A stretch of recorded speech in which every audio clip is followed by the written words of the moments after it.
Steven Moffat is afraid of dying!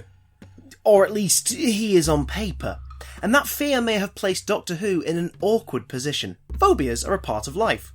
We all have something to fear, whether it be a guttural reaction to something spooky, or a deeper-seated trauma that sticks around in our minds.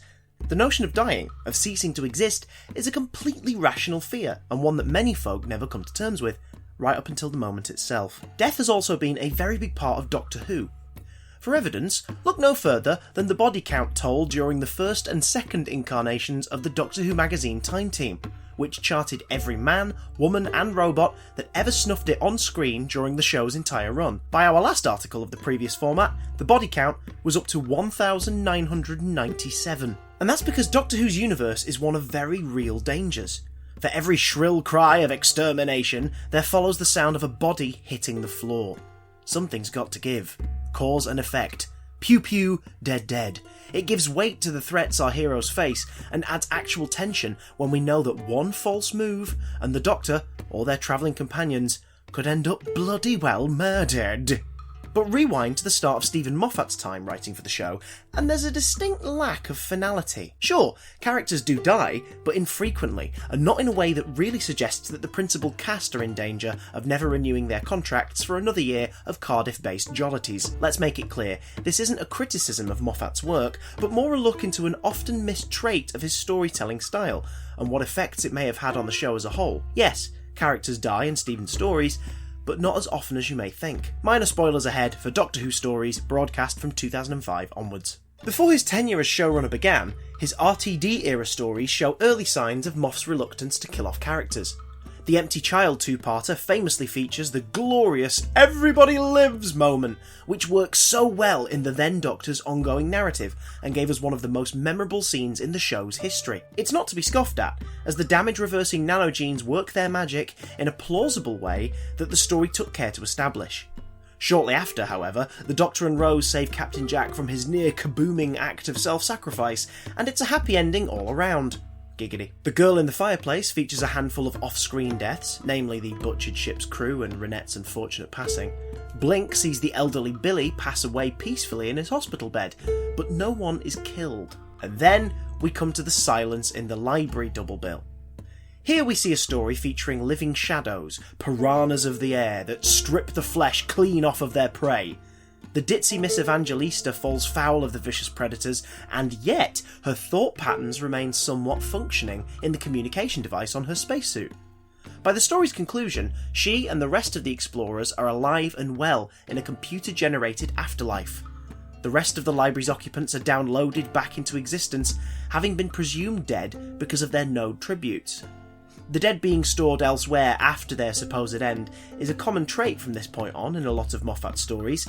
See Series 8's Missy teases and the finale for more.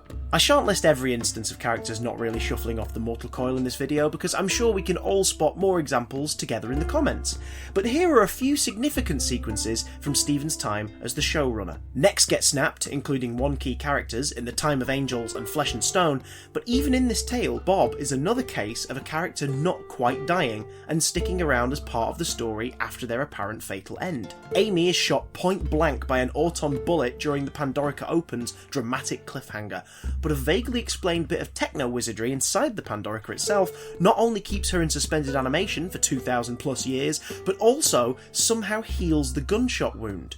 Amy is alive and well, and onwards we go. The Doctor is shot mid-regeneration in The Impossible Astronaut.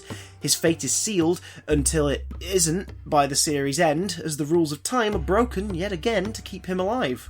Characters that are beheaded in A Good Man Goes to War become admittedly tragically reanimated corpses amongst the headless monk's ranks, but Dorium's swift execution proves not too finite, since he returns later in the series as a talking, seemingly content head living in a Wi-Fi enabled box surrounded by others that were taken by the monks.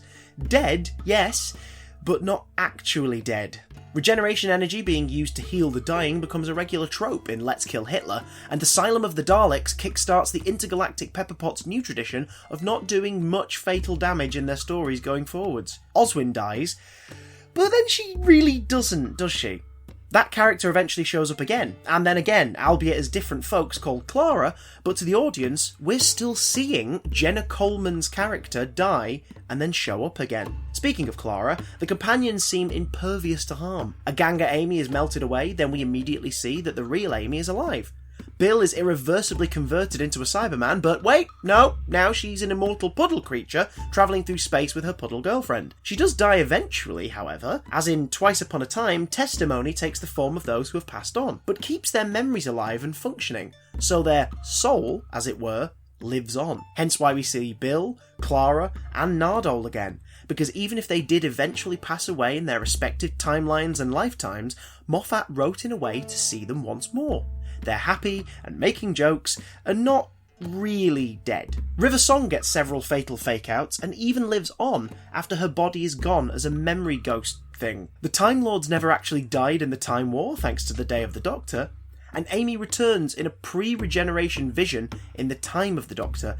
Even though we see her grave in The Angels Take Manhattan, she's just been sent back in time with Rory. Oh, and do we even need to get started on Rory's penchant for dying, but not really, but then dying, but not really, but then dying, but not really, but then dying, but not really, but then dying, but not really, but then dying, but not really, but then dying! Meanwhile, in his other BBC drama series Sherlock, the lead character is killed off, only to be revealed to the audience as alive and well mere minutes later, and the show's most popular antagonist Moriarty dies in series 2, and yet through flashbacks and video recordings has been a consistent character presence ever since.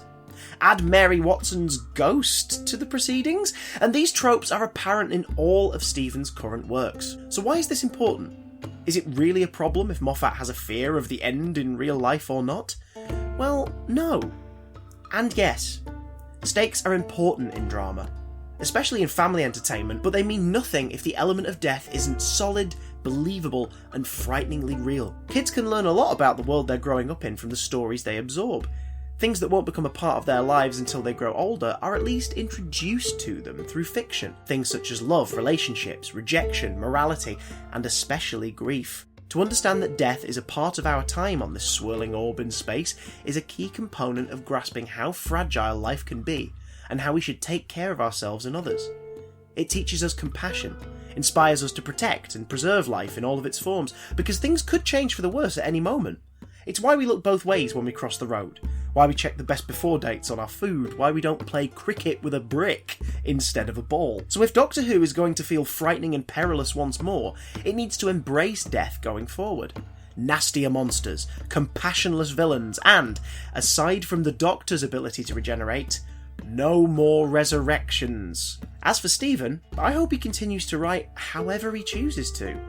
I'm interested to see his take on Dracula. It seems up his alley, what with the undead coming back to life to feast on human blood, but maybe, just maybe, he'll let the stakes get a little higher before plunging them into someone's chest.